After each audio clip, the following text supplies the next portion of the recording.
Whether it's a, scholar at Loyola or a friend making a po' boy sandwich at Parkway, there's always things happening, I think, here. America proceeded to eat burnt fish all over the country, and we almost killed a species. But other than that, it was a great dish. We have a special edition here. For generations, Commander's Palace has been part of the fabric of New Orleans, not only on Washington Avenue, but all throughout the city. It's become part of the city's culture, the celebrations, family reunions, graduations, and just getting together with good friends and family. Today we're joined by the two people who are making that legacy work forward, and that's Ti Martin and Lally Brennan. God, so good to see you Hello, two. darling. It's good to see you, yes. And right before we went on the air, you presented me this beautiful, beautiful addition what is to it? my... It's a pocket. It's a pocket square. It's a pocket square. I'm the good I was girl, going with she's the beautiful. bad I girl. was going with beautiful. And it came in this beautiful box, which Cute. can be purchased online. As Lally said, we just brought you a gift. We're not hawking anything, but yes, online or at No, but it Liberty did Blue. add, it did add a lot nice. of color A little to my yeah. uniform that I've been wearing on this show. Let's just start with hospitality. New Orleans hospitality different from any other hospitality in the world, we think. Why? Of course, it's the people. But I actually think that if you literally look at the history of New Orleans and all the various people that have come together to make this place, I mean, literally, of course, the Irish were very friendly people, particularly after a couple of drinks. But then the Italians and then the Indian, then the Creoles and from the West Indies and from everywhere around the Gulf, from Haiti, if you really look at all those cultures, they all have a lot of hospitality in their culture. And then here it just came and we all married each other and here we are. Yeah. I think we just get it, Mark. Yeah. I think all New Orleanians just instinctively want to entertain and welcome people to this amazing city that we live in. So I don't think they have to try. You want everybody to have a good time.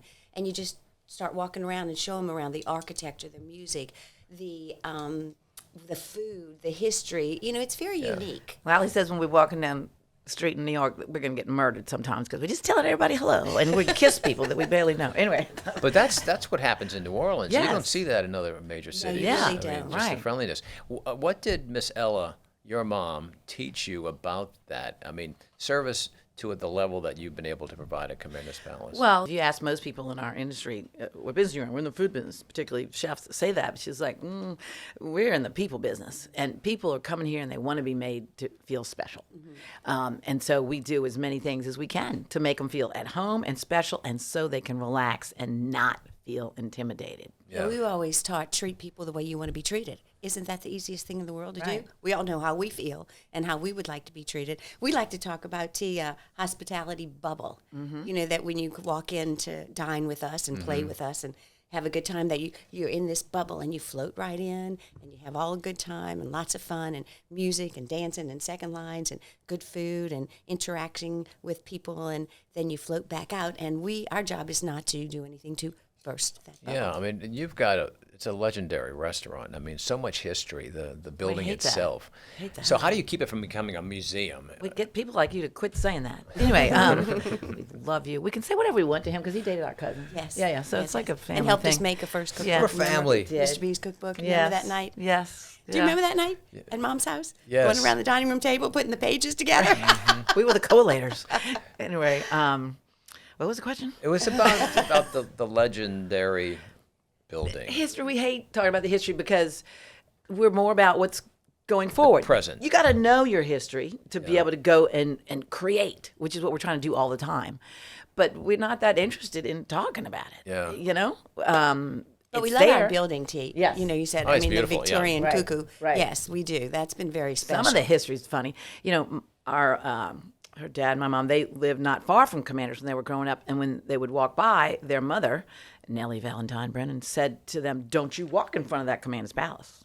Because it was, supposedly a little racy and supposedly there was, a little activity happening there. We now know the activity was next door, not at Commanders. But, and then kind of funny when they end up buying the joint, Yeah, So. amazing. Yeah. And it's become part of so many families' celebrations Oh, I and love that. reunions. That's got to be very special. The memories, Mark. Yeah. You families. You start with the engagement, then the rehearsal dinner, then next thing you know, there's the baby shower, then the christening, then the Sweet 16, then that engagement. So it's lovely to see the history and all the memories. And gosh, people will say, we were here for our whatever, so many years ago. Right. And we're so happy to be back. And that's what makes us so One night happy. they came up and they go, Miss T, I don't know when we became Miss T and Miss Oh, Lally, that's 'cause but we're whatever. old. And they go, can you please come in the Coliseum room? It's very special, something happening. I'm like, is anything problem? Don't need to know? And they're like, just go in there. And the lady tells me there was 22 people in the room, and they said that their friend, mother, relative had died. And in the will, they had said, 1 month from the day I die, you 22 people are going to Commander's Palace on me, and you're going to eat this, and you're going to have a goddamn good time. Anyway, and I'm like, we were in somebody's will? Anyway, it's pretty cool, right? Yeah. The celebration of life is becoming way more common. Yeah. It's a beautiful celebration. I like Yeah. it instead of being sad.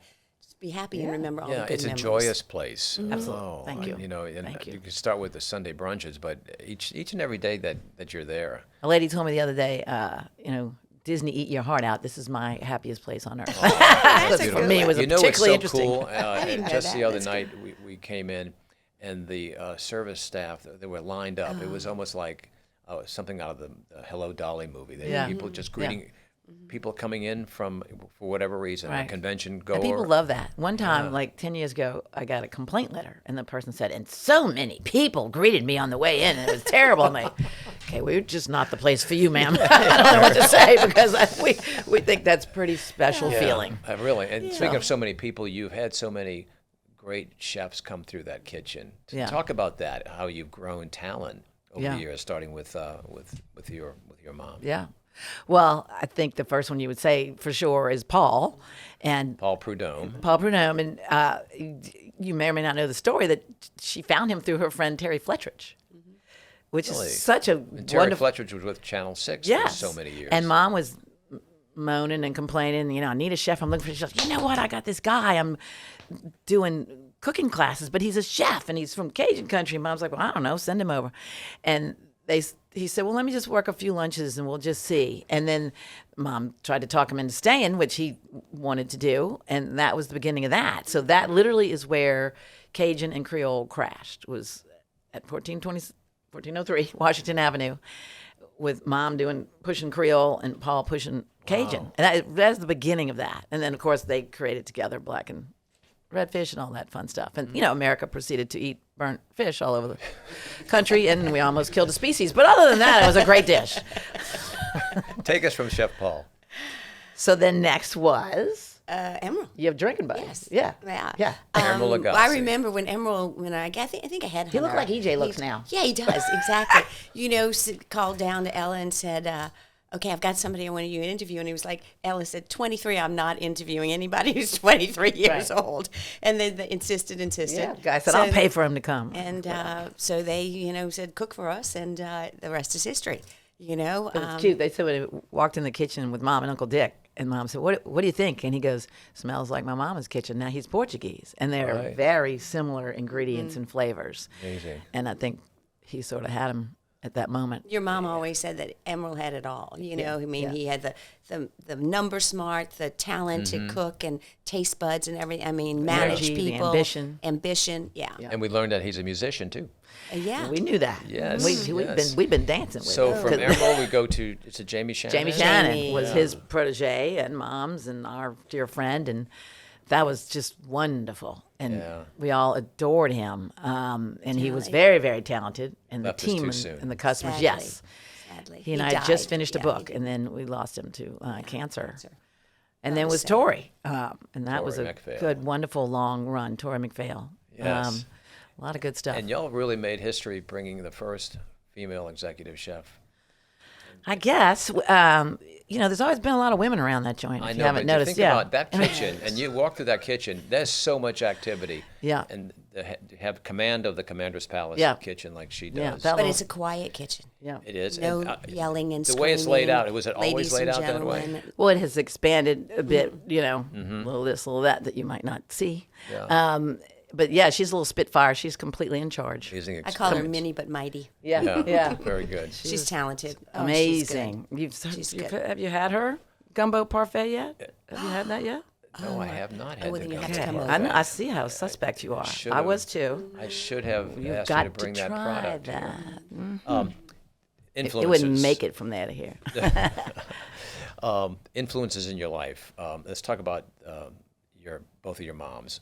How was that interaction in helping you get to where you are today, and that relationship that Miss Ella and Miss Dottie have?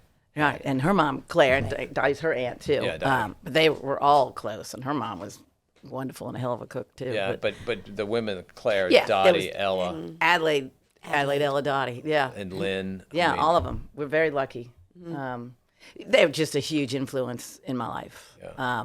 and all of us. I know all of them. And then Dottie's still right next to the restaurant, and she's there alive. Mom is no longer with us, but they're both doing the same thing, which is telling us everything we're doing wrong. Exactly. Anyway, and literally, I would go over there a lot of nights, and they would. We'd have nice conversations. We'd always talk about business. I don't know what normal girls talk to their mother about, but we talk about business, and that's what we like. But a lot of times it was the worst restaurant in America, and I had a lot of work to do. And it was 10:30 at night. I'm like, awesome, Mom, thanks. Anyway. They have so much knowledge, and hopefully T and I, we get to work now with young, wonderful people that we surround ourselves by, and hopefully we can pass a little knowledge on to them, like our parents, Dottie, Yeah. Ella, Mom, Yeah. Daddy. Yeah. And they can share with us lots of things we don't know about this younger generation that we're learning with social media and things like that. So I think it's a perfect combination when you have the minds of the older people who have done it all. They've taken the steps before we've taken them. And I remember Dad, he'd just kind of sit back and watch me a little bit. And then if he'd come up and say, I think you handled that great, but I would have done it this way, or maybe you could think about doing it this way. I mean, no criticism, no anything, just constructive, information and building you stronger and to be stronger. Role modeling the Yeah. way. Exactly. Good My mother was a mentor. little more direct. Yeah. Yes, she was. That she was. She got away with just the raised eyebrow. It was a good day. Anyway. That's pretty neat. But you are teaching a lot of folks about hospitality in the creation of Nochi, and the fact that in New Orleans it's important to have that service element Right. to the point of excellence. We started Nochi with a lot of people, my cousins and I, but everybody in town, has helped, Susan Spicer, Donald Link, Greg. And again, Greg it's Gio, the the New Chase Orleans family, Culinary and Hospitality Institute. And the word hospitality is in there on purpose. Everything we do, the word hospitality is in there. We did this thing for Commander's 125th anniversary that had been the American Cuisine Symposium when Mom and Paul Prudhomme, on the night of the invention of bread pudding souffle, did the American Cuisine Symposium. When we did American Cuisine and Hospitality Symposium. And that is But we did hospitality first.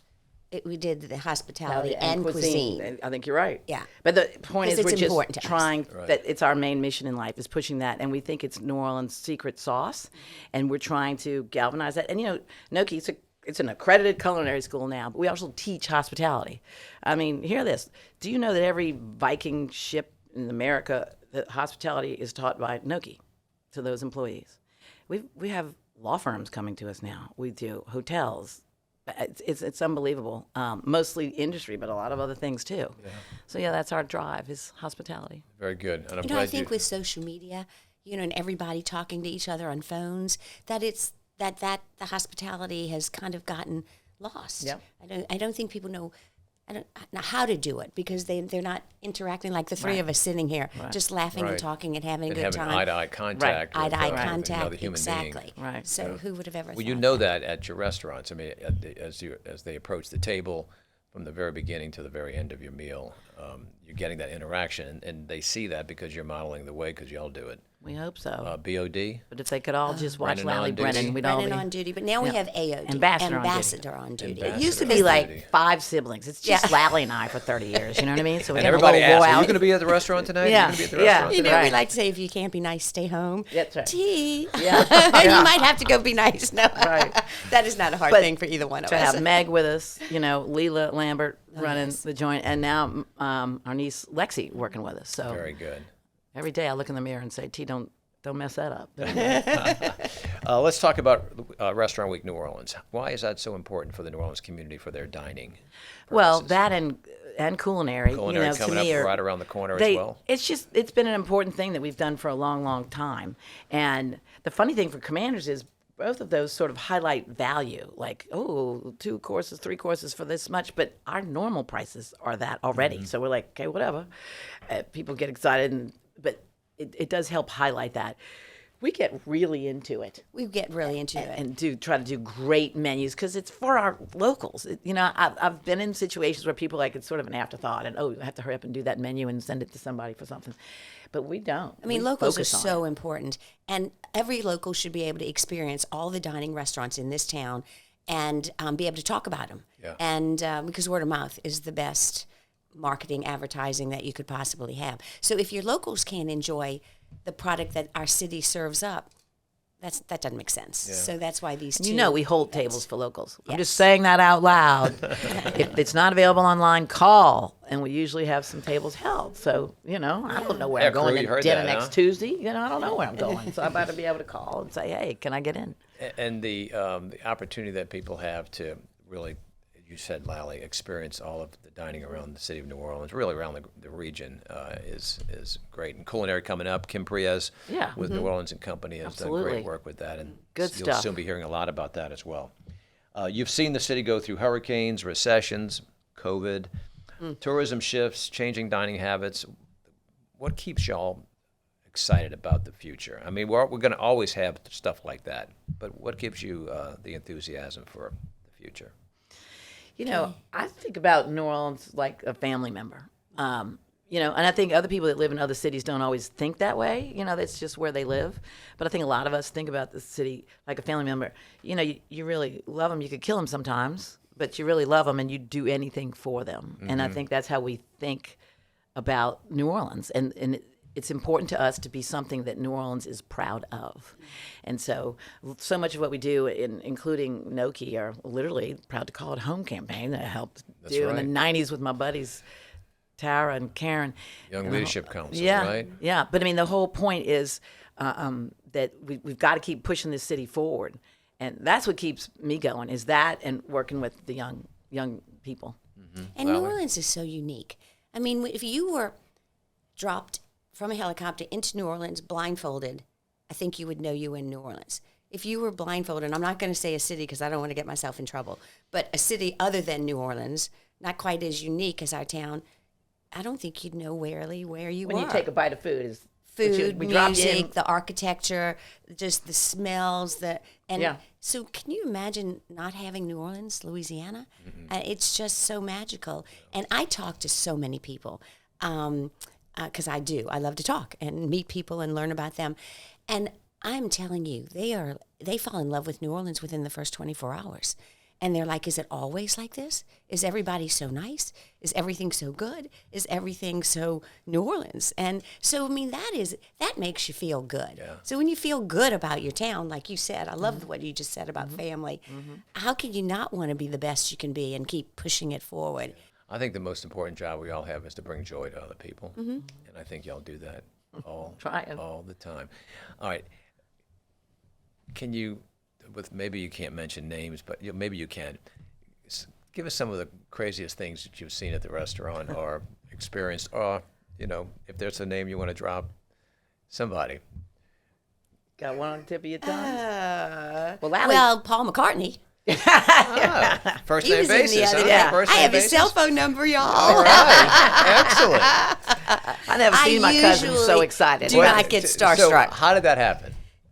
We got a phone call. We had no idea. He was in town. I guess it we was now Jazz know. Fest. No, he was making that film with Rob Reiner. Yes, that's what it was. Yeah. They were making that film here. We didn't know that then. Right. No, Spinal Tap 2. Mm-hmm. We didn't know why the hell he was here, but there he was, and he was so polite, so lovely. He's on the phone with you. Well, he was on the phone with one of our reservations. Oh, okay. Who immediately that must have been special was not, for that person. He was not. The agent was. Right. And then they got to come in advance and do all that stuff. So they came in the back steps, and we took him up the back steps. I'll let you do that. He was so excited. I did. And his wife was lovely. He drinks a margarita. He had his recipe on his personal card, and a man who knows what he wants to drink. And, really? And after dinner, he went downstairs to the kitchen. He thanked everybody, and he did a very generous tip to the culinary team. I mean, just Just so nice. charming. Yeah. Charming. Slightly less charming. One night in the little room, some of Lally's friends decided to Watch it. get a little out of control. Was it for a celebration of some sort? No. Just another day in New Orleans. Tuesday in New Orleans. George Rico comes running down the stairs to me. He goes, "Gee, oh my God, the people they're under the table, And I'm like, "What did you do?" He goes, "I don't know. What are you gonna do?" I'm like, "Just close the doors." And we made a cocktail called "Just Close the Doors." Oh, wow. Tim Traplin did a beautiful, sketch of the little room with these people going crazy. It's Lally's friends. But that's funny. So, and at any given She'll night, throw me you've in got under a the Paul bus. McCartney dining there, or you've got a And we had Mick convention Jagger this year, delegate too. from Dayton. Yeah. Mick Jagger. Yeah. Okay, Mick keeping Jagger with the there. rock stars. And then Yeah. we have this wonderful group of ladies that drive over from Diamond Head, and they come once a month, and y'all, they are decked. It's some sort of a theme each Thursday, I think, Yeah. maybe, that they come. And they go around from table to table, and they'll sing happy birthday when they see people have balloons on their table. They've gotten to know all the other customers that come on Thursday. And feeling like, okay, I'm just going to dress up. And when I say dress up, like hats like you wouldn't believe, and all the same colored dresses and shoes, and it's just sometimes you go to a restaurant and you feel like you have to be quiet and you have to sit up straight. We ain't that restaurant. No. You know what I mean? We're trying to tell you, relax, have a good time. T, you remember when we did the Zoom that saved Wednesday during COVID? Do you remember when Yes. nobody could go out and about? We didn't know what we were doing. So the very first show was French We wines. also did the wine dinners. I remember The that. wines, Oh, that yeah. was so the French Yeah. wines and French cheeses. And so just in the copy, we said, and don your beret. Well, we should have known at that point, not, trying to make it a little French, not even put a beret on, just, a it's statement. going to be French. Everybody was in a costume. We open up, everybody's in a costume. It was and an then- outlet for people to really was. It was an express outlet. themselves. And then it Yeah. became a dance party. And then it became trying to raise money for the musicians that were out of Right. work. Yeah. And so this one little thing, this is how New Orleans is. This one little Zoom, we thought we were going to teach you about some wine and cheese and just have some interaction. Became a party. 1,000 people in costume. And it Every was, Wednesday, it was like one of the 52 largest Zoom or team 52 gatherings. Wednesdays in a row. Yes. So we had to taste the wine before so we could talk about it. And then we had sat at 52 Wednesdays in a row. T and Lally were hammered. I never thought I'd want a gift certificate to Party City for my Christmas present, but I always had Party City every week getting us some kind of costume to Yeah, wear. it was In the middle of, nuts. It was thinking, fantastic. your business is gone forever. Right. But here Before we are. get to the official questionnaire, Oh, the Orleans yeah. Questionnaire, I got to ask you, what's the one thing people misunderstand about Commander's Palace? That it's really a fast forward moving new restaurant Yeah. in the architecture of an old restaurant. Very good. And that it's one hell of a value. Thank you. Very good. All right, you ready? Here we go.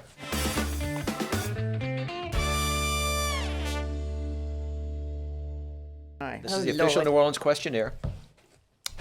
And the first question is, what is the best poor boy? You want me to take How that? are we going to do this? Y'all can You go both give first. answers. Oyster poor boy dressed.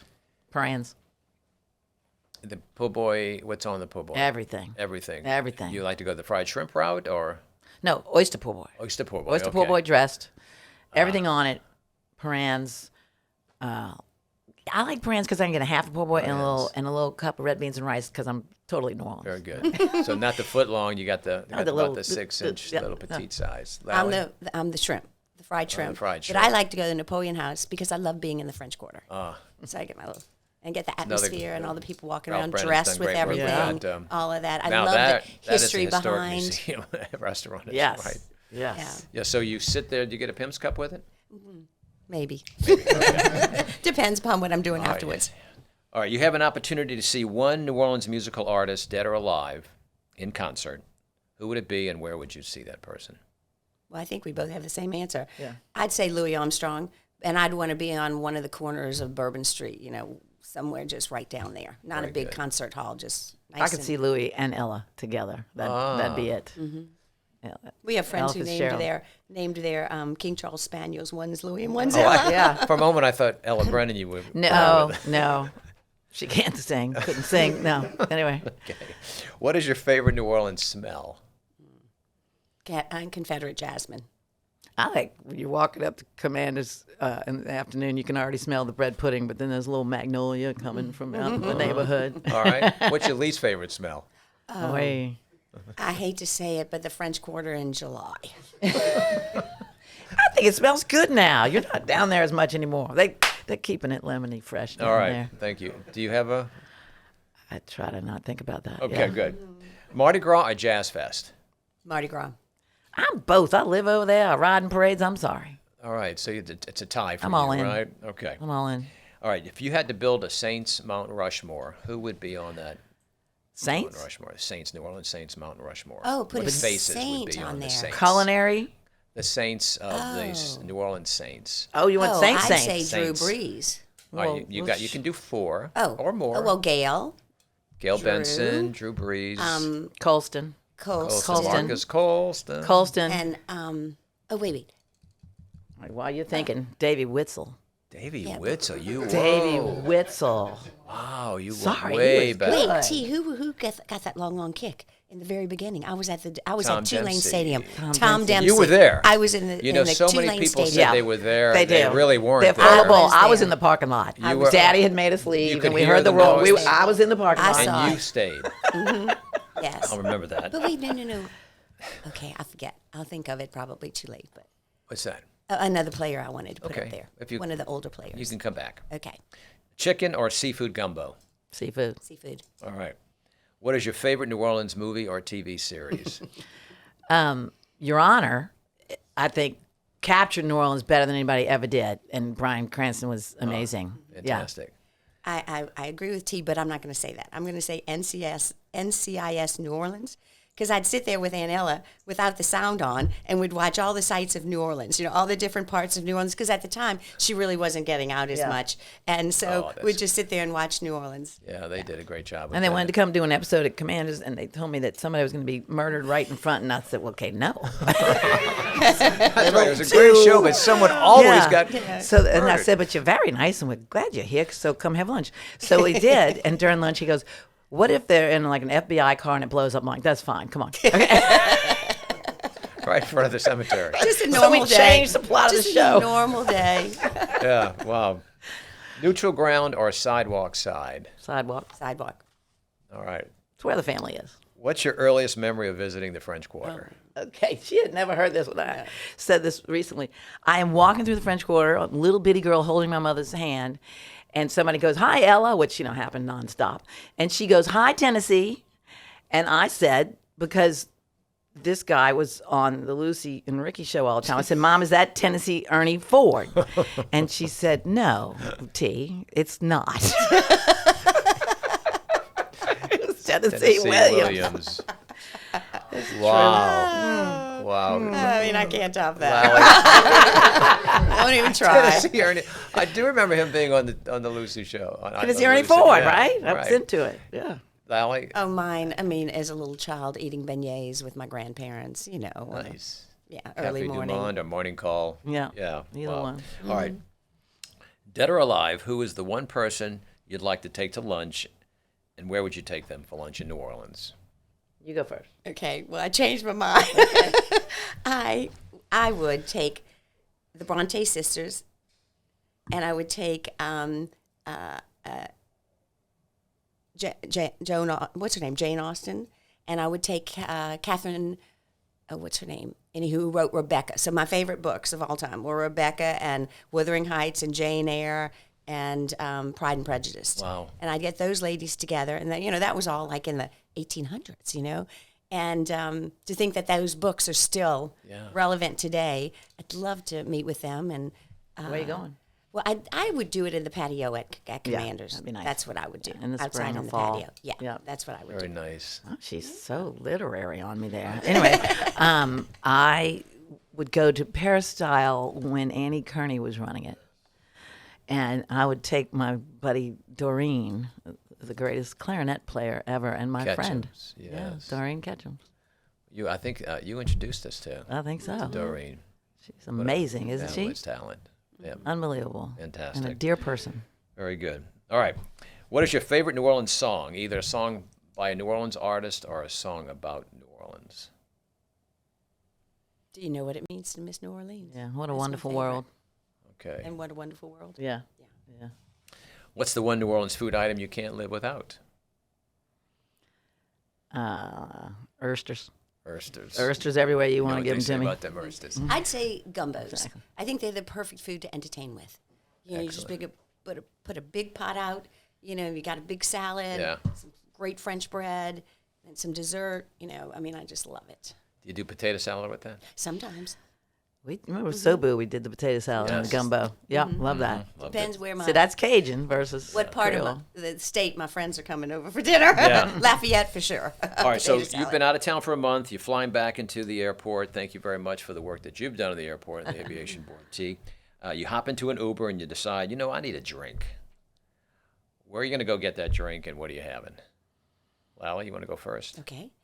I would get a Sazerac, and I would go find a bench on Waldenburg Park, overlooking the mighty Mississippi, with a riverboat with the Calliope going down, St. Louis Cathedral and Patabla and Jackson Square behind me, and I would know I was home. I'm going to Jewel of the South. I hope my buddy John Stubbs is there and Chris Hanna. And there's this wonderful martini, tuxedo tails, I think. But I'd probably have a whiskey smash. It's delicious. Okay, here's the last one. In 5 words or less, why do you love New Orleans? Do prepositions count? Okay. No rules here. No rules. Life is meant to be lived. Beautiful. Life is meant to be lived. Well done. Mine are just adjectives. I mean, what would you say? It's we're resilient, we're soulful, we're mysterious, we're musical, we're delicious, we're unforgettable, we're fun. I know that's more than 5 words, but overall, we're just absolutely great. That's the literary side of you. Absolutely great. Thank you, both of y'all. Beautiful. Thank y'all for being with us today. Well, our sweetie, I pleasure. have to quickly say, I mean, what you've done and continue to do for this city, and you're part of why we're proud to call it home, and you're just very dear and devoted to this city, and I'll be forever grateful for that. Thank you, Mark. Well, you're most welcome. But, we're having a fun time. And as I said, the job we have is to bring joy. So That's it. let's keep doing that together. Yeah. Yeah, All right. sure.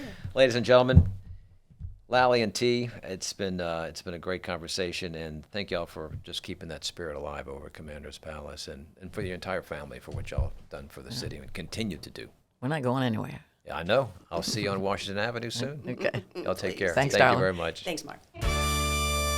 Thank you, T and Lally, for joining us and sharing the stories, traditions, and spirit that continue to make Commander's Palace and New Orleans hospitality so special. A lot going on, and I'd like to talk with the best crew in the business to find out what they learned this week. Let's go to the crew.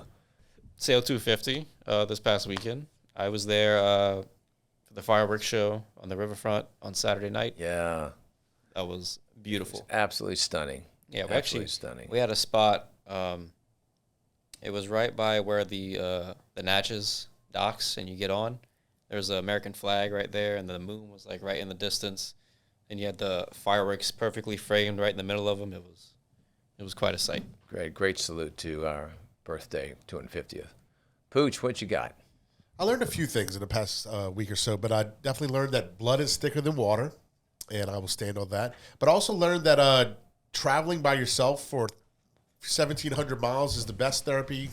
Obviously, it's costly with the gas these days, but it was just the best therapy, and it was the best time just to spend time by myself in a car and just kind of rethink life. It was beautiful. Yeah, that's a long time in a car.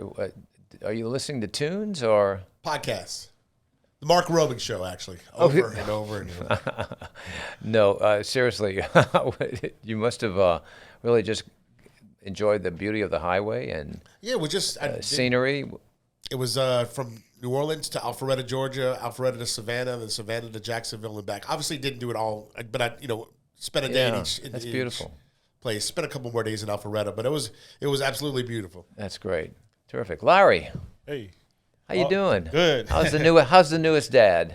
Oh, everything's great. Yeah. Oh, yeah. I'm kind of dressed up today. Yeah, you got your seersucker Yeah. on. Enjoying, just like Kel, Sail 250 events. Started on Thursday. I photographed probably like 4 different events.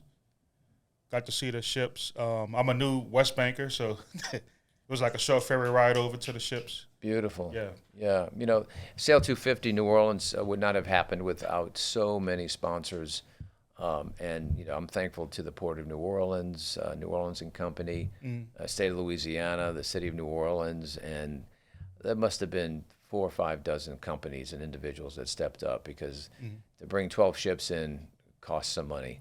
And We did it with private funds for the most part, except the state did step up to make sure that the wharf was ready to welcome these international vessels. 3,000 crew members were in town. Wow. Right. All in uniform, all having a great time, and showing that New Orleans is really built to host.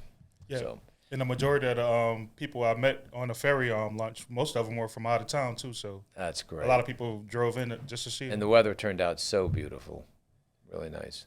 I don't know what to say. I don't know if I'm sure you got a lot of thank yous, but thank you for everything you've been doing for the city, but also putting it together that Sail 250 wouldn't have happened without you. And I know you're a modest person, but it wouldn't have happened without you, buddy. Pooch, thank you. We Very did, welcome. to your point, we did have a great host committee and a lot of people pulling on the same side of the line, so to speak, to make this happen. Up next, we're on the table with Lisa Mosca, sharing the stories behind the iconic Mosca's restaurant. Garland Gillen from Fox 8 Sports helps us move the chains, talking Saints OTAs, the Pelicans' new head coach, and college football. And author Rory O'Neill Schmitt joins us for 5+ minutes to talk about her book and the fascinating people, legends, and layered history of New Orleans. So let's get started.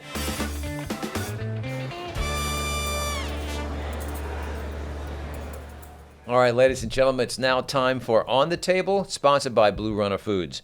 Our next guest represents one of the most beloved restaurant destinations in Louisiana, Mosca's, or Mosca's. We'll get to that in just a moment. For generations, this restaurant's been known for its family-style dining, unmistakable signature dishes, and I have a few in my mind right now, and the kind of hospitality that keeps locals and chefs and visitors and food lovers coming back year after year. Today, we're joined by Lisa Mosca to talk about the history of Mosca's, the family behind it, and what it takes to keep Louisiana dining legend alive, as y'all have done for so many decades. Welcome to the show. Thank you for having me. It's good to see you. It's good to kind of dive deep into Mosca's as a restaurant, as a destination. How did it all come about? So, as I was told, my grandparents on my father's side were Lisa and Provino, and they were both they immigrated over from Italy, and they settled in the Chicago area. Okay. So they were in the Chicago Heights area, the south side of Chicago. And they had 3 children. The oldest was at war. The middle was a girl. She married a fisherman, Mary. She married a fisherman in New Orleans, so she moved down to New Orleans. And then the third was my father, Johnny, and he was also in Italy at World War II. So when she married her husband, my Aunt Mary, she moved down to New Orleans, and the parents picked up the whole restaurant and moved it down to New Orleans during that time as well. So that was in like 45, 46. Yeah. And so the restaurant originally started in the Chicago area in the 20s, and it was called Mosca's up there, but then they came down in the 40s. And when they got here, they had a deal. They kind of had like a verbal agreement with somebody in the area to buy their building, which had like living quarters above and a restaurant below. But when they got here, the person said their children changed their minds. They wanted to keep the business. Okay. So they were kind of like homeless didn't have Kind of place to put this restaurant somewhere. So the first thing that came available was where we are now. Wow. And it's been there ever since. It's been there ever since. On the West Bank. Mm-hmm. That is amazing. And it's famously off the beaten track. I mean, you're not going to find it in the French Quarter. You're not going to find it. So what has that been like for the family? It's the stories I've been told is in the beginning it was very difficult because it was a gravel road, and some customers still remember it as being a gravel road. It's a little bit more built up now. And it was a challenge to, get people to know they were there. at the time, they would get a lot of hunters like that would go out in that area to hunt, and they would essentially, if somebody came and like knocked on the door at 5 a.m. or whatever time, they'd get up, cook breakfast, do whatever they needed to do to kind of get people to come in. And then I think they had a big crowd with Avondale with the shipyards, and they just started, kind of reeling people in. Yeah. Well, has there ever been pressure to modernize, or do you think, the special nature of it is not to change, but to keep that original feel? I think as I love the tradition of it, and I'd like to, and we want to keep it that way. There's a couple little things that we've done, like you can do online reservations now. So that's about like the extent of it. But I think it's good to keep things old school. I think people, especially now, have a real thirst for that, like, vintage, retro kind of feel of like how things used to be. Yeah, there's something very special about being slightly outside the city, right? It's like it's a destination. It I is a remember destination. growing up. I mean, that was the very special place to go. We were going, making a night. We're going to Mosca's. And I think now, like, people like, we have a lot of people that come out. They'll come once a week. They'll come a couple times a month. It's not really incredibly far. But it seems like you're going someplace that's far away, and it's kind of exciting. And it's about like, straight over the UEP long, like from Metairie, maybe 15, 20 minutes. But like, I think it's an excuse to have an experience too. So people will get like a party bus, they'll get a group of 20 or 30 people to come and celebrate a birthday. And I think people just really like combining like their love of food and family and friends and like having kind of an experience together. Yeah, that experience, it's family style dining, right? Everyone sits at the table. I mean, that's very powerful, I'm finding, that people have that sharing. Let's talk about that. Why haven't y'all changed from there? And we've talked about changing because really, like, financially, like, when you serve a whole chicken, like, it's not really cost effective. Like, usually at a restaurant, you'll get like a certain amount of protein, and then you get like, a vegetable and a starch, and it offsets the cost of the protein. But, by us, it's like, a whole chicken, a dozen shrimp, a pan of oysters. And so we've talked about it, but it just makes it unique. I think we wouldn't be what we are if it wasn't that style of Yeah, I think people crave that old school type of experience, and it is different.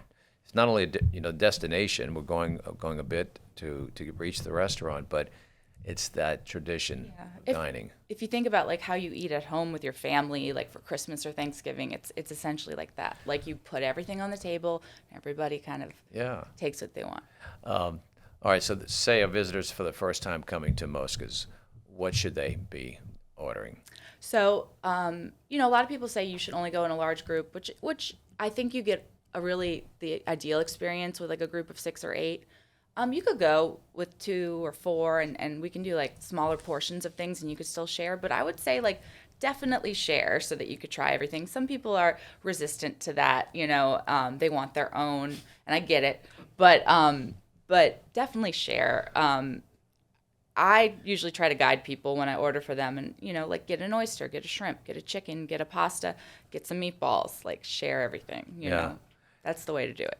My favorite oysters is the oyster Moscas. Let's talk about that for a moment. How did that come about?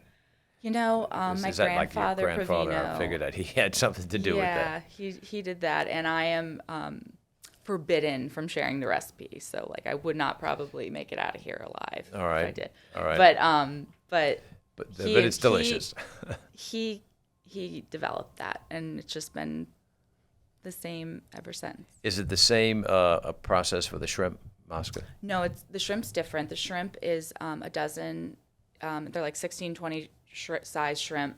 There's a dozen of them headless in the shell, and they're sautéed on the stove in olive oil and white wine and seasoning, garlic. Yeah, and I'm going to mention the spaghetti bordelaise. Again, you won't be telling us the No, the recipe. That's easy. That's just we give that out. Angel hair pasta, butter, olive oil, garlic, and a little salt. That's all that is. So, how do you balance the preserving of this tradition? I mean, because people are coming back to it and they want that specific dish, that experience. Yeah, Is that pressure? Yes, it is. Like it's me and my mom running it, and like we do like butt heads over like, should we change something? Should we not? She's a great preserver of tradition, and so I credit her with all of that.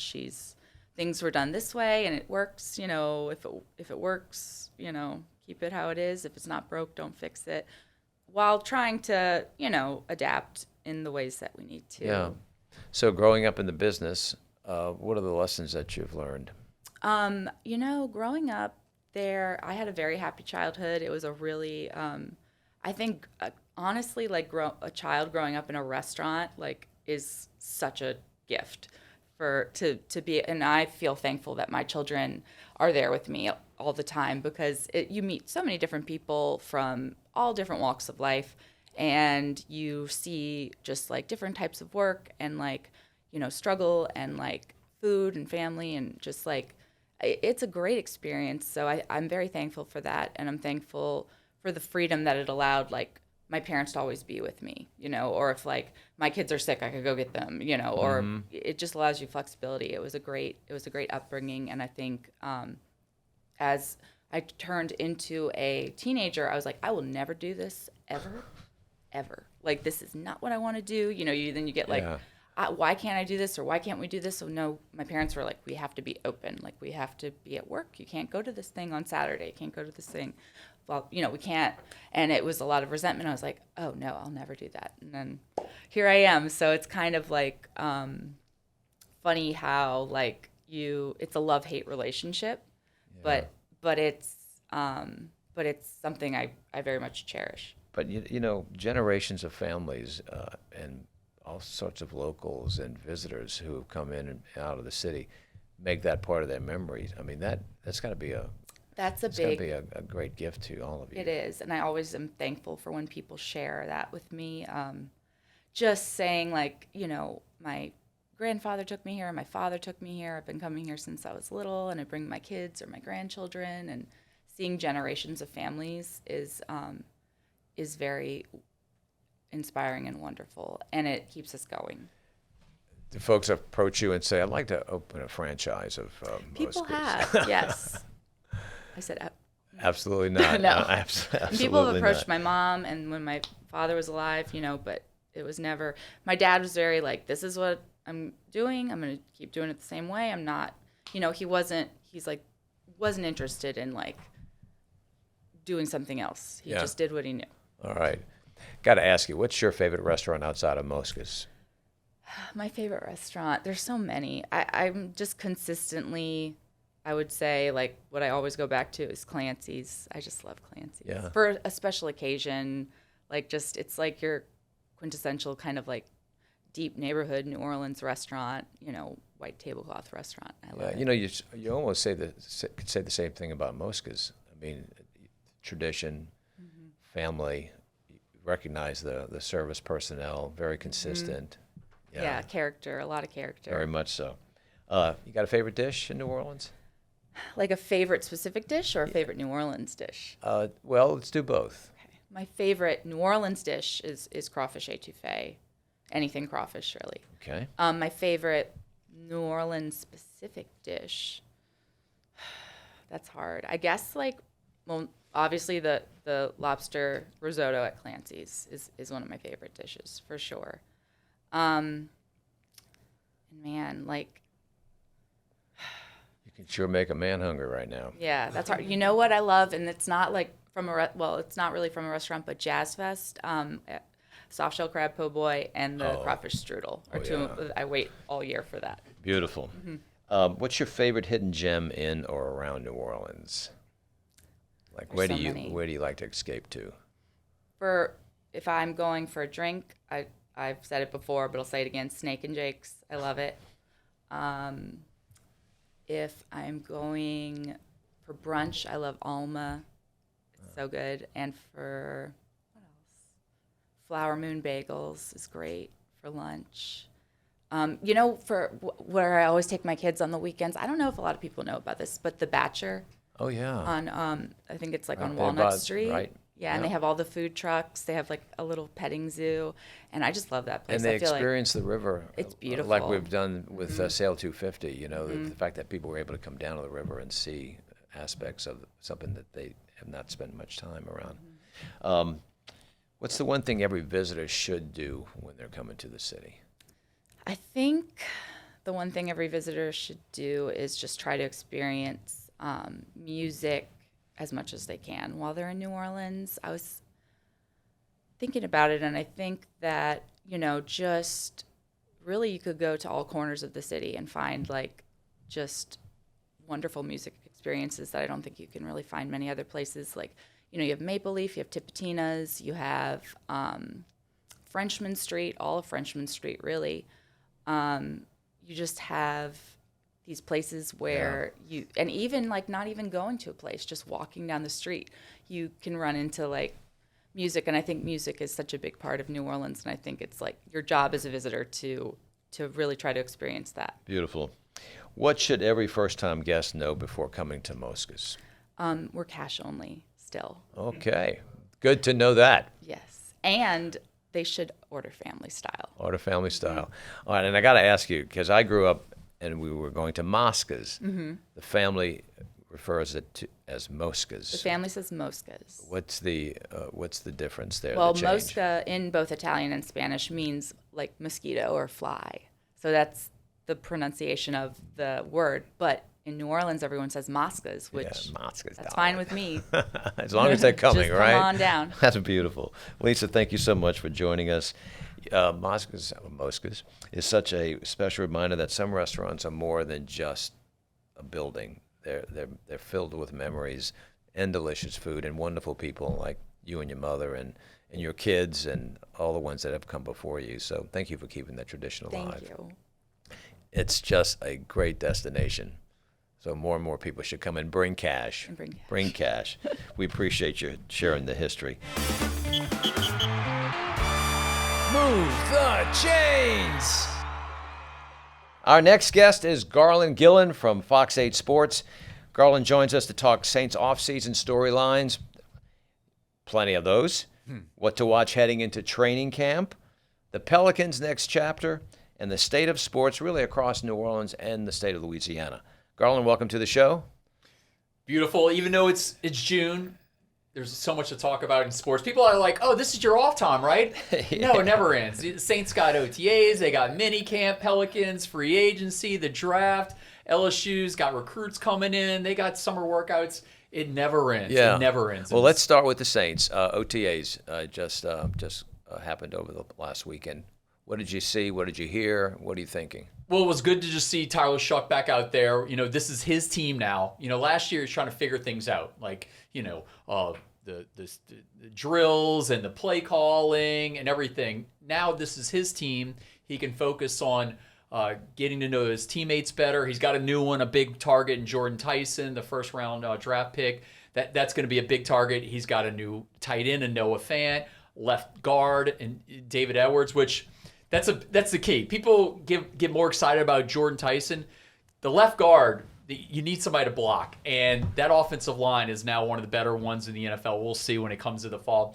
But he's got a good running back in Travis Etienne, who was going by ATN all through college and the pros, and then came to New Orleans as press conference. He goes, oh, by the way, you know, I'm from Jennings, and in Jennings we say HN. So now we all call him HN. No, the ATN is out the window. So Travis is now his starting running back. So optimism is back high. I mean, they've been in the playoff wilderness. 5 years in a row they've missed the playoffs.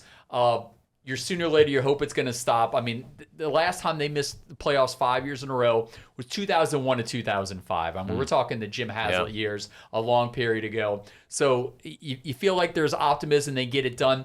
And with that division, NFC South, the winner last year was 8-9. 8-9. Like, if you get to 8-9, 9-8, you can win that division, and I think that's doable for the Saints. Yeah, what's something that we should be paying attention to and something that maybe we shouldn't overreact on with the Saints? Well, on the defense, they're Cam Jordan. Everybody's getting really excited about Cam. Is he going to come back or not? I don't know in the grand scheme of things that's going to be a big one if he comes back. I think Alvin Kamara on offense, I think he should come back. He's under contract. Kellen Moore and Mickey Loomis, every time they've been asked about him, they say they're kind of assessing the roster and managing the roster. He's on that roster. He's officially being paid by the New Orleans Saints. So on Alvin Kamara on the offensive side of the ball, I think he'll come back. Taysom, probably not going to see him again in New Orleans. They got a lot of publicity that he is selling his house in Old Metairie. Mm-hmm. But no, I think this team is on the up and up. Okay, we've been talking about like bad rosters the last few years and low expectations. Derek Carr years with the New Orleans Saints weren't the greatest. I think we finally have a quarterback you can like galvanize yourself around in Tyler Shuck. And I think people are excited in the community. I mean, he's out in the community everywhere. I mean, he's at rodeos, he's at Hogs for the Cause, he's at golf tournaments, like you name it, him and his wife are at it. Yeah, Savannah Bananas. Yeah, there's another one. He was there, yeah. Talk about the leadership on the team. I mean, something like a Justin Reed, for instance. I mean, you've got some gents who have seen Super Bowls before, and they're on the roster now. That's got to help the locker room. Yeah, the biggest voice is now gone. Like Demario Davis was a guiding light on that defense and the entire team. He's no longer on the team. He's with the New York Jets. So last Thursday at OTAs, Coach Kellen Moore brought that up. He's like, new leaders will need to step up in this building. And with DeMario out, I mean, Caden Ellis they brought back from Atlanta Falcons, but he was with the New Orleans Saints. Mm-hmm. That's going to be a big voice on defense. You mentioned Justin Reed, who played right up the road at Dutchtown High School. That's going to be a significant voice. And then we talk about Tyler Shuck on the offensive side of the ball. He's going to be a big voice. Chris Olave could possibly be a captain. He's not the loudest guy in the locker room. He's fighting for a new contract this offseason. I think he's going to get it before the season begins because you need weapons. And when you got Jordan Tyson, you got Noah Fant at tight end, right, and you got guys, but you need Chris Olave. You need that number one receiver, and I think they have that. Good. The rookie class is very, very strong, as you have mentioned. Do you feel like they can coalesce around the defense as Coach Staley is putting together a great group there? Yeah, when I talked about the wide receiver room, there could be 3 wide receivers in that rookie class that could make the roster, the initial roster, because Barryon Brown from LSU right, is a powerful kick returner, had 6 kick returns for touchdowns at University of Kentucky and LSU, so he can make the roster as a kick returner because Rashid Shaheed left, got traded last year to the Seattle Seahawks, won a Super Bowl. So Barryon Brown can make it. And then you got Bryce Lance out of North Dakota. He could also make the roster. And then Jordan Tyson. So you got 3 receivers. So that there's 13 wide receivers on the roster. Only 5 or 6 make the final cut. So you could eat up 3 of those spots because you already got Devon Vele, who's already going to make it, and you got Chris Olave. So yeah, the rookie class has some studs on it. Got a guy on the offensive line from Auburn. So you're excited about it. But you could see some of those guys, especially Jordan Tyson, contribute right away. Yeah. Let's talk about Coach Kellen Moore. Now going into a second season with us, what stands out to you about this man as a coach, a leader, and how he's positioned himself with the Saints? Yeah, we knew that he was, I'm not going to use the word genius, but he is an offensive mastermind. I mean, he did win a Super Bowl as the offensive coordinator, Philadelphia Eagles. He's getting a little more comfortable with the media. First year was short answers. He's getting a little more out there with us, I mean, that's not his job to talk to the media, but, it gives you kind of insight into what's going on with the team. But I think now that he has his quarterback, like he has his guy, and that makes everything so much easier. Last training camp, we're sitting there charting passes between Spencer Rattler and Tyler Shuck. Like every pass, Tyler Shuck went 13 of 16, but Spencer Rattler went 12 of 15, but he had touchdown passes. Tyler might have had interception. We don't have to do that anymore. Like this is, Coach Moore has his guy, has his quarterback, and he's got a really good offense around him now. So I think that offense, you're going to see a lot more points in the Dome this year. Yeah, so you sense that enthusiasm in the community. I'm sure people are coming up to you all the time. And I think the hunger to win. I mean, Drew Brees, 2020, we're talking COVID, was the last time they made the playoffs. It just feels like an eternity ago. And, we're not fans as the media, but I would also love to cover playoffs again. Like the Super Bowl in like 2009 was awesome to cover. The Dome coming 2006. Those kind of memories stay with you for the rest of your life. And I would like to keep covering big time memories, not 6-11 teams, and everything going down. Like right now with the playoffs with the NBA, you'd like to see the Pelicans out there. We like to see our teams do well, and you would like to see it with the New Orleans Saints. But everywhere I go, that's the big question. What are the Saints going to do this year? What's their record right now? Like I got that. I was at Blue Oak Barbecue a week or so ago. That was the first question one of the guys asked me. What's going to be the Saints' record this year? So yeah, they're really excited about prognosticate, please, for me. Right now, their over/under win total in Las Vegas is 7.5, which is smart. Get your money on both sides. That's what Vegas' job is to do. Right now, I'm sitting at 8-9, 9-8, which could. Both of those records could win you the NFC South right now. I'm still trying to figure it out. Jeff Duncan of the Times-Picayune in August sends an email out to all the writers and says, "What's your prediction on the schedule and the roster, and what you think the record's going to be?" Right now, I'm still in the holding pattern. I got all training camp to figure it out. Right now, I'm at 8-9, but I can move to 9-8. We'll see. Okay. Last question about the Saints before we move on to the Pelicans. We're coming on the 20th anniversary of the kick block of Steve Gleason. Reflect on that. Here we are, 2026, 20 years ago, September 2006. Stadium is opening again after Katrina. What comes to your mind? So I was lucky to be covering that game, and I mean the opening.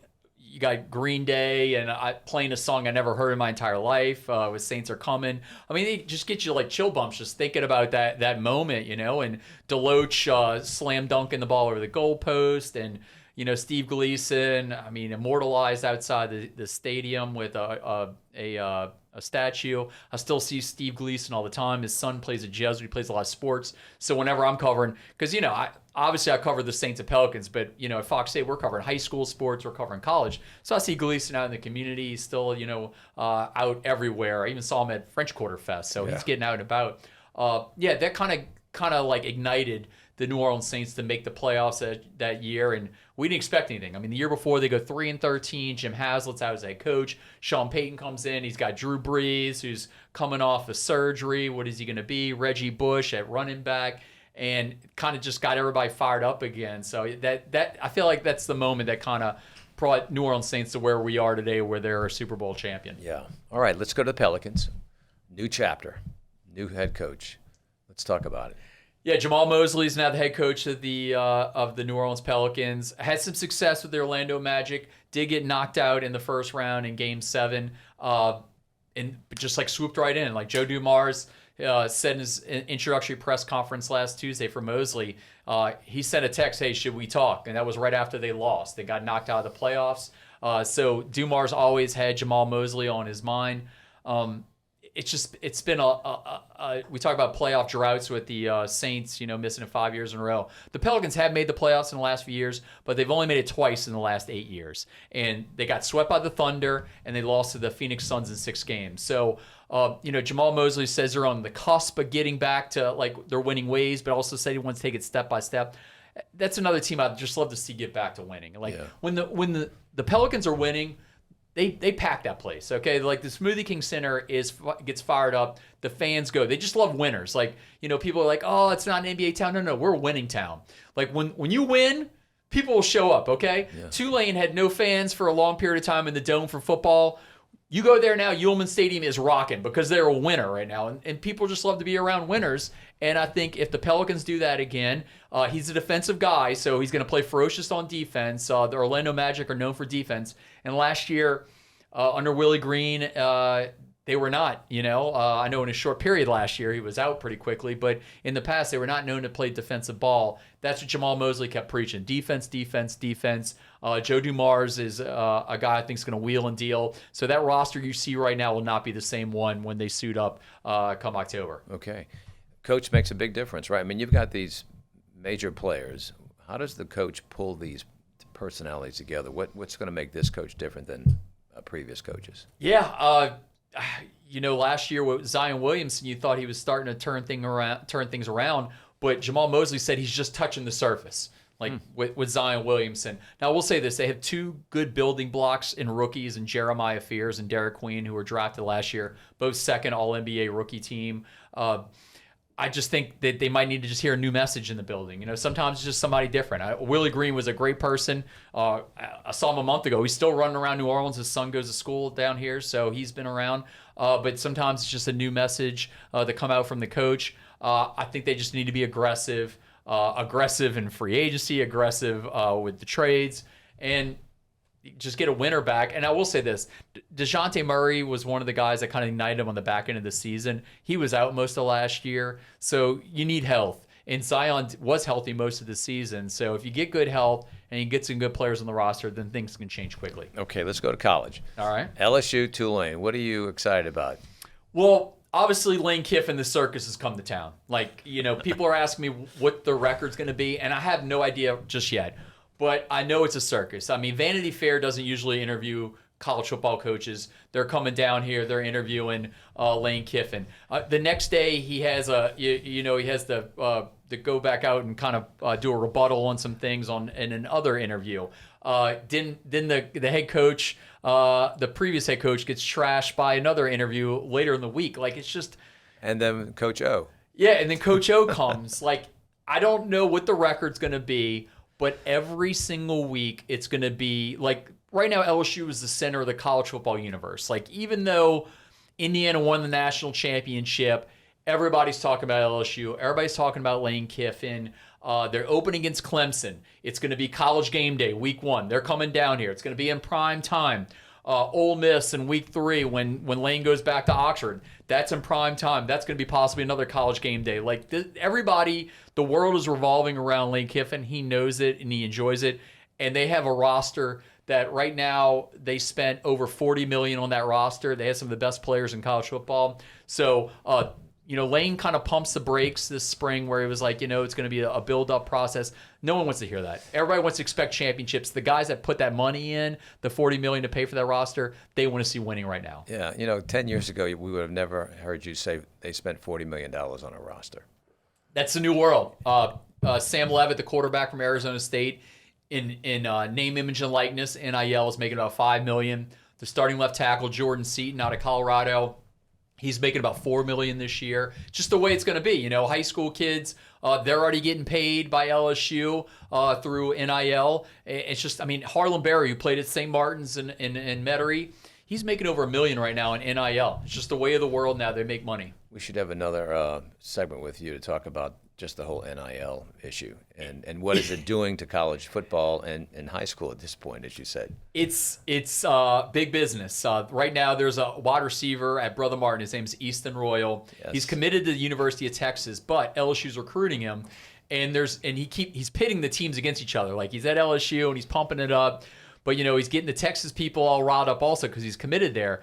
And it's smart by Easton because the two of the deepest pockets in college football are Texas and LSU, and he's jacking up his NIL number. If he's worth $1 million right now, he can just keep talking about how great LSU is, and then he goes to Texas and he talks about how great they are, and they got oil money in Texas. They got oil money in LSU, but they got a lot more oil money in Texas, so he can get that NIL number up to $1.5 million. All right, let's give the Green Wave some love. All right. Talk about Tulane.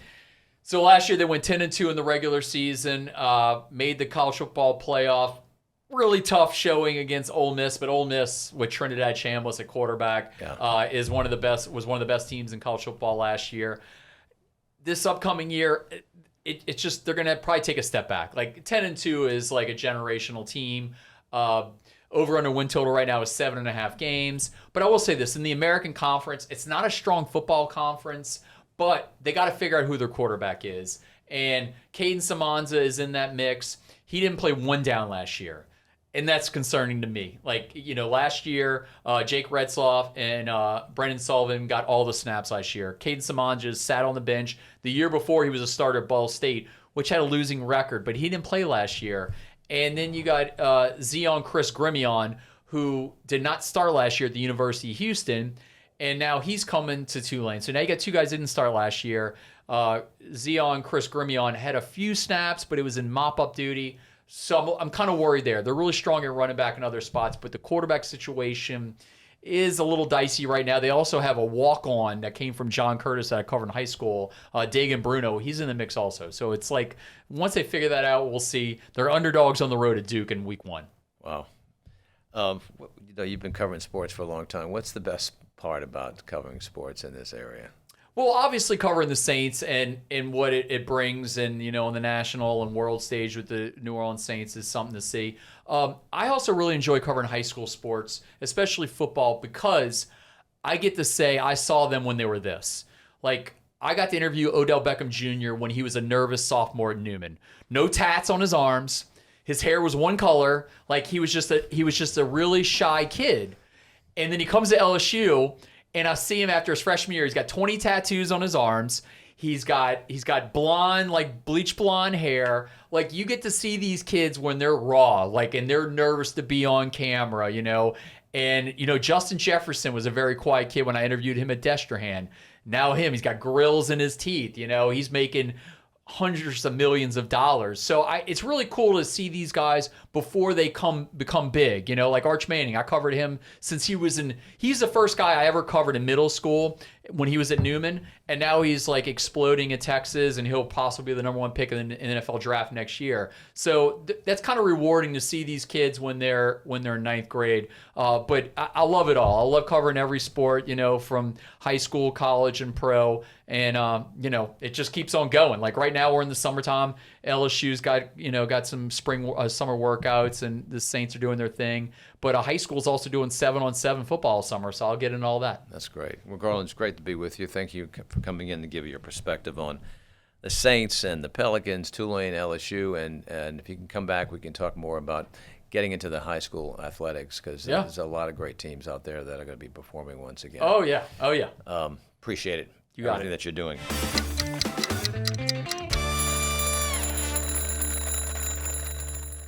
It's now time for 5 Minutes With. We have our next guest is author Dr. Rory O'Neill Schmitt, whose work explores the fascinating people, legends, and the layered history of our city.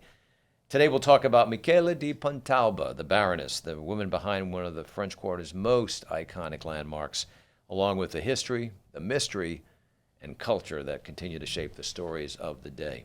Dr. Schmitt, Rory, it's great to have you here. Great to see you, Mark. It's wonderful being here I with know. you. How long do we go It's back? surreal. Like, I met you, I think, when I was 10 years old. Yeah, your family was involved with the creation of Southern Repertory Theater, or the expansion of the theater as well over to Canal Place, and Yes. those were some heady days back then. Yes. All right, let's talk about your book, The Blood of the Baroness, and it's all about Michele di Pontalba. So give us a thought about the woman and what people may not know about her, and why does she kind of still matter today for New Orleans? Michele di Pontalba is a New Orleans woman, and she was born here, a long time ago, but without her, we wouldn't have the French Quarter as it looks today, because she's the visionary behind the Pontalba Apartments. But she didn't accomplish it. Like, as with any dream, it wasn't easy. She had to be almost killed before she could actually accomplish her dream. And so really, this woman is not only someone who's iconic to New Orleans in their contribution, but also symbolic of like having this fierce female power and ingenuity and entrepreneur and leadership. And I'm just grateful for all that she's done for the city. Yeah, and people walk past those apartments every day and really don't know the depth of how they came about. Her story, her life reads like a movie script. We have been optioned, yes.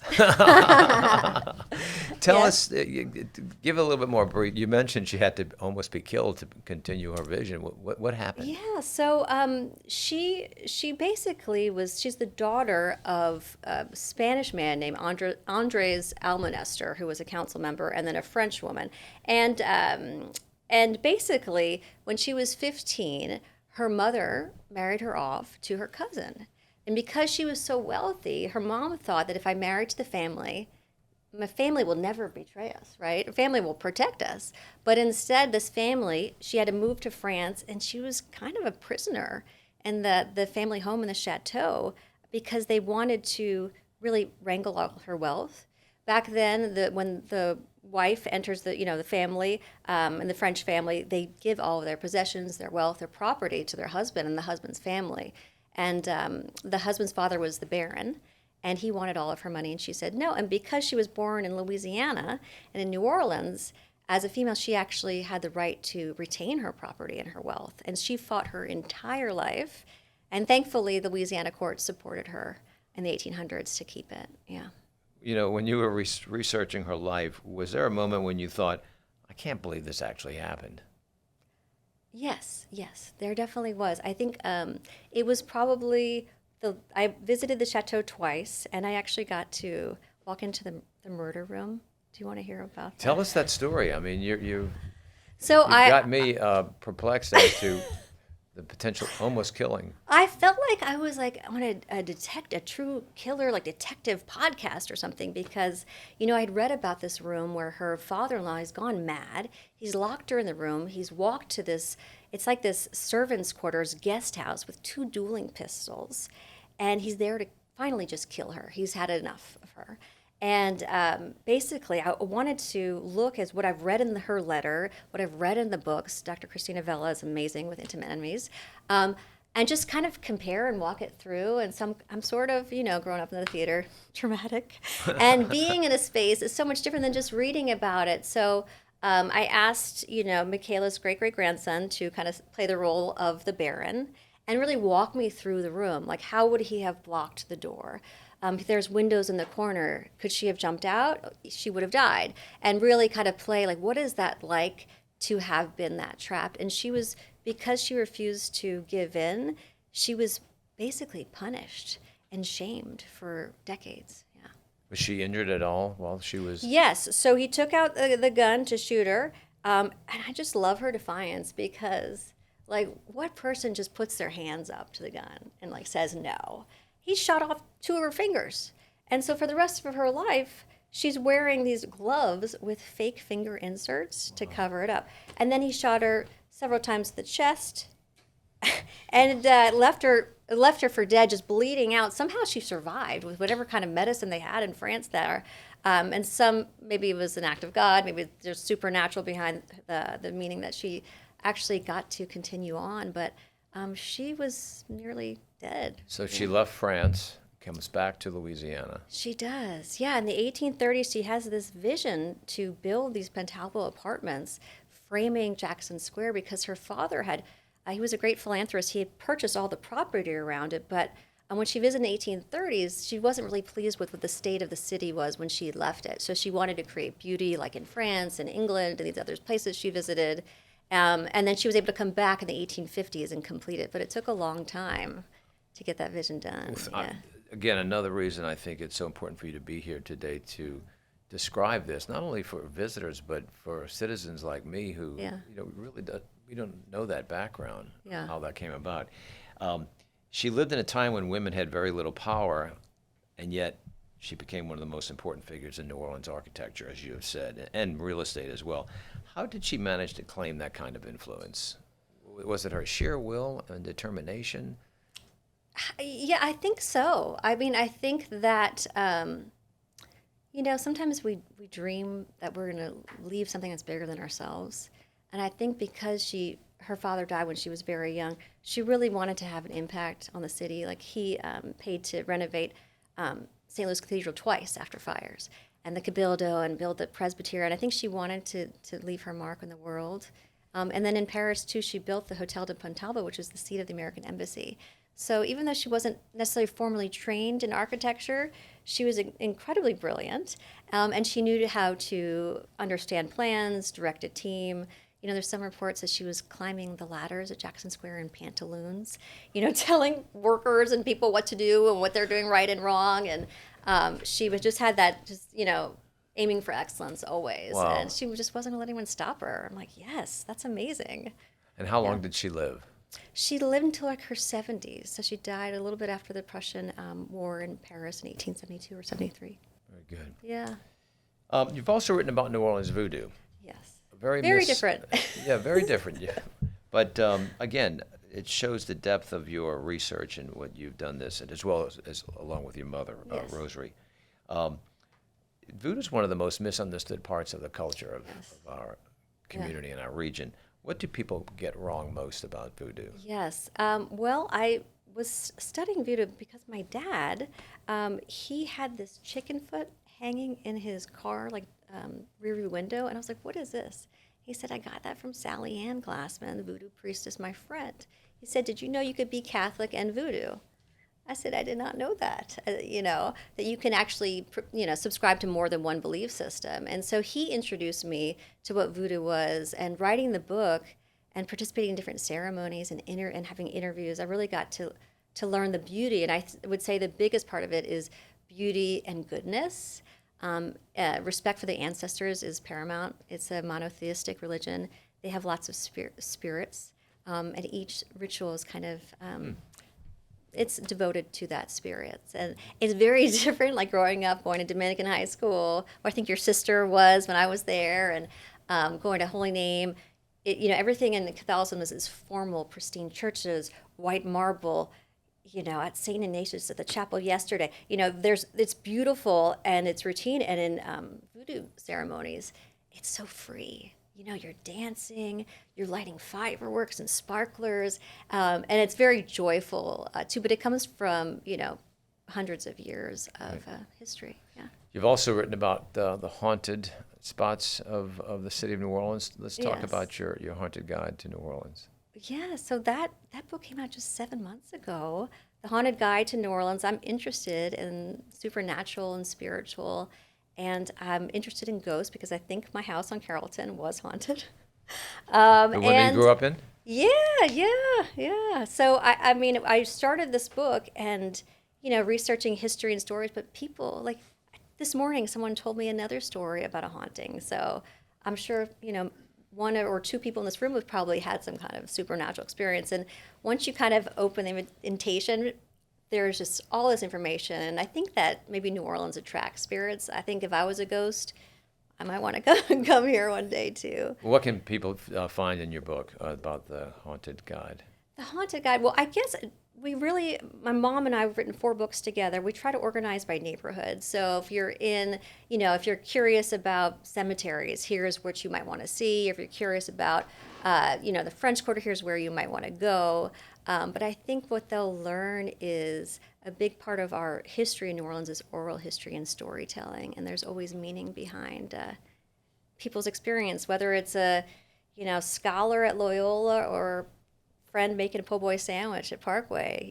There's always things happening, I think, here. What's the hauntest of the haunted stories? Well, people say Madame Lalarie's house is very haunted and actually pretty evil. And so I try to stay away from that one. And a lot of people I talk to actually cross and walk on the other side of the street and make the sign of the cross because they believe that spirits can attach. Tour guides I've talked to have gotten hit by cars in front of there. Some guy got his hand cut off by dropping window pane. I mean, Yeah. I would rather just proceed with caution, Say a visitor's coming into New Orleans and they're going to explore the city, and they're going to use your books to do that.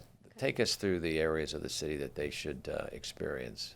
Well, I love the Garden District. I think that's a big part of what sets New Orleans apart. Yeah. And so I would say just even driving here down St. Charles and, driving on Jackson Avenue. I think you'd want to just explore under the oaks, not just driving, but walking too, maybe getting a cup of coffee at the Chicory and visiting Garden District Bookshop like yesterday.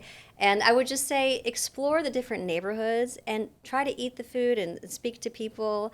And then learn that there's so much history here and take your time with it. The thing I love about New Orleans is people are always welcoming, and they want people to come and visit us and really see for themselves what we're all about. Yeah. Because it is so magical that it's hard to believe that a place like this, I think, exists. So yesterday y'all had the book signing, Yes. and this book can be found at Garden District Books. Yes. Where else can people locate it? So Pelican Publishing is an imprint of Arcadia, so they can go to the Pelican or Arcadia websites. Amazon, Walmart, Target, we're all on those websites too, your favorite local bookshops. I'm trying to think anywhere else. Oh, the 1850s House. So the Very good. 1850s House Museum will have an event there next week. Yvonne Lafleur, Frenchman Art and Books. We're kind of Very wherever good. wherever We people will deeply- take us, We basically. appreciate your work. Thank you so much for joining us here. Your Aw. work is a great reminder that in New Orleans, every building, square, cemetery has a legend that Yes. can come to life, but people should take the time to understand it, take the deeper dive. We appreciate you sharing those few stories with us Oh, today. thank you so much for having me. I have a feeling there are more books in your future, and as they come together, we'd love to have you back Oh, to talk thank about you. some more. Yes, I'm keeping it under wraps, but we do have 2 more books coming out. All right.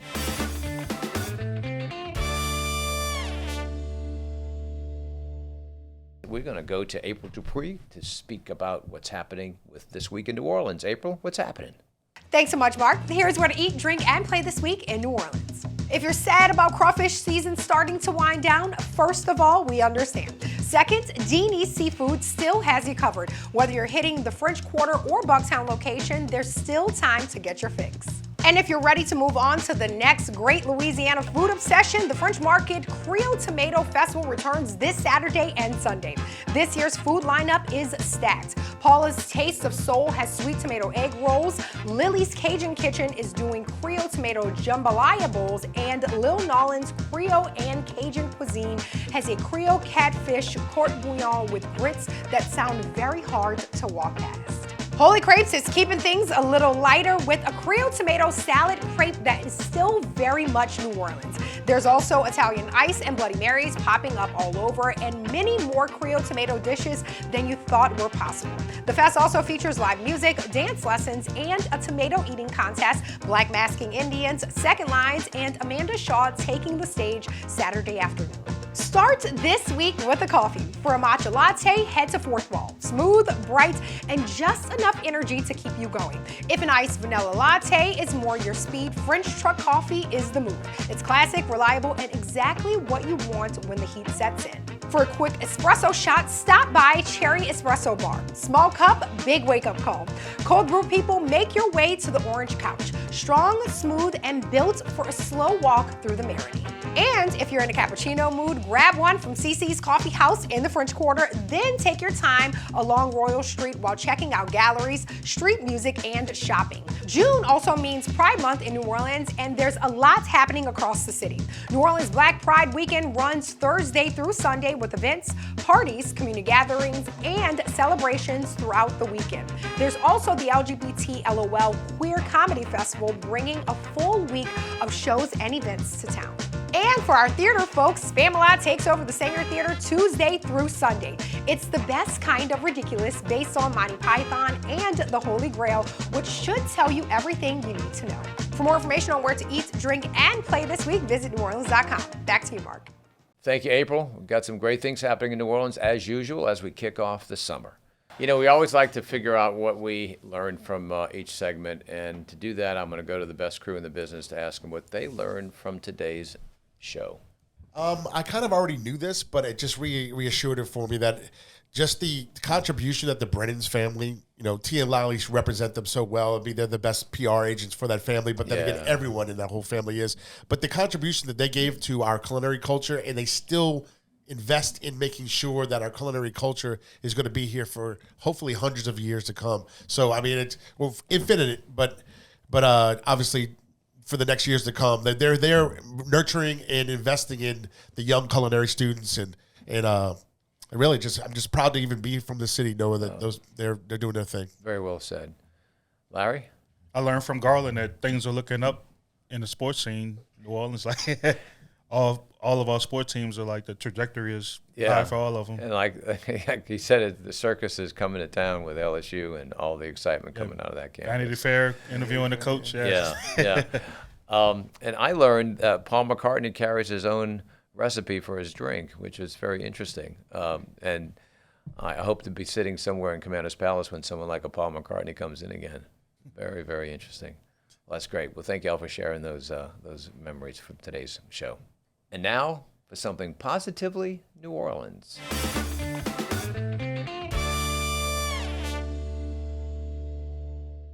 This week, as we approach the anniversary of D-Day, we pause not just to remember history, but to honor courage, sacrifice, and the enduring cost of freedom.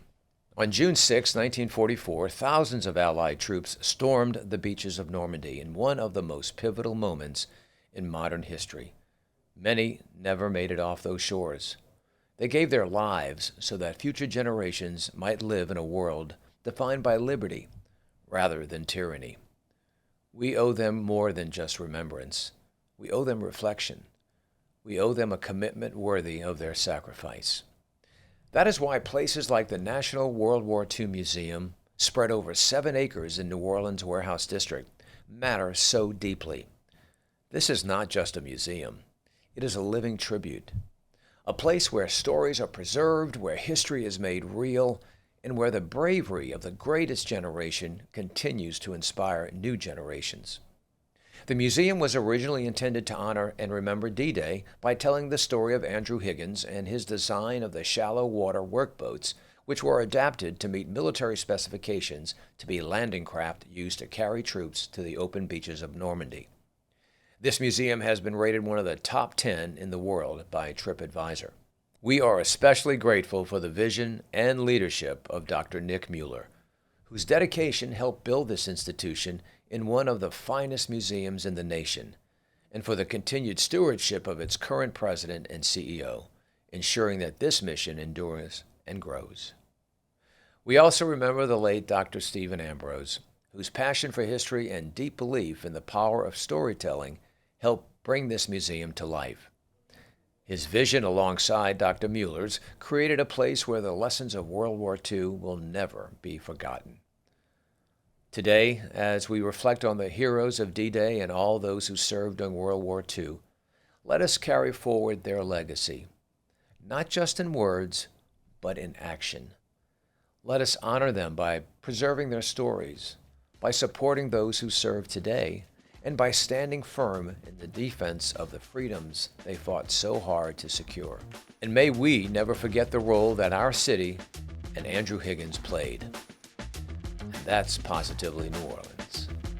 That's our show for this week. Thanks to our incredible guests and to all of you for watching and listening. And a special thanks to our sponsors, Blue Runner Foods, New Orleans & Company, our friends at Visit the North Shore, and their podcast, All the Waves. Go check it out. And don't forget to subscribe and hit that notification bell for all of our new videos. We'll see you next week.